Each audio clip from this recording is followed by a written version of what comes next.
Dead Rising 2 is the long-awaited follow-up to the original Dead Rising, which was a great game, but it did have its own particular set of issues. Dead Rising 2 looks to fix most of those. They also had a prequel, well, not really a prequel, but a Xbox Live and PSN arcade game that came out before Dead Rising 2 actually came out at $5. It was an incredible deal, and for people who could not wait for Dead Rising 2, the very first DLC one was certainly there to wet their whistle for a much larger world. And when Dead Rising 2 did come out, we found out how big that larger world was. You go all over these places in Vegas, Fortune City. You run all over through there. You can do whatever you want. You can follow the story if you like, or you can create carnage on your own terms. And you could do all sorts of things.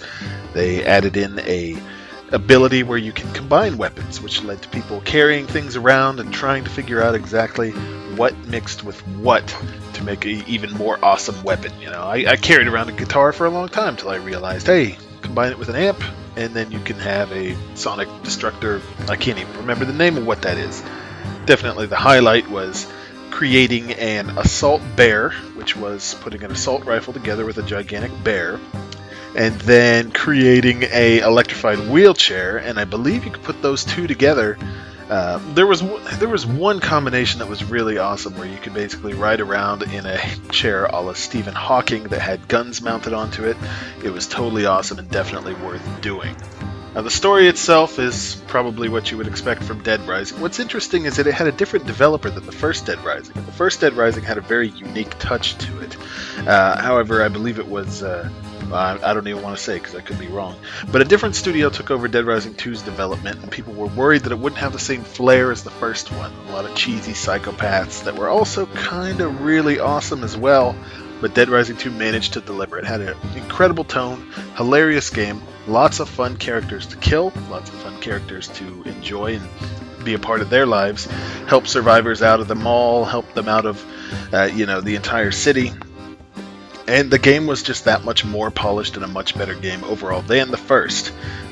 Tons of fun can be had in this game, whether you do want to do the story or not. There are some cheap moments, but they're really toned down from the original game. The original game had a strong vision. This one built on that vision without compromising it. So I have to give it credit in that respect as well, where it may not have had such an outlandish story. You know what? I'm going to stop comparing it to the first Dead Rising.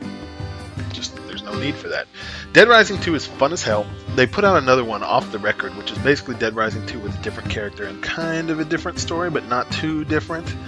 It's neat, but it's also not exactly necessary. I gotta admit that. But the original Dead Rising 2, Chuck Green was the hero. He was an awesome hero. He was very cool, very distinctive look with his yellow motorcycle jacket that he wore, and the game's just fantastic, hands down fantastic. Lots of fun. It can be terrifying.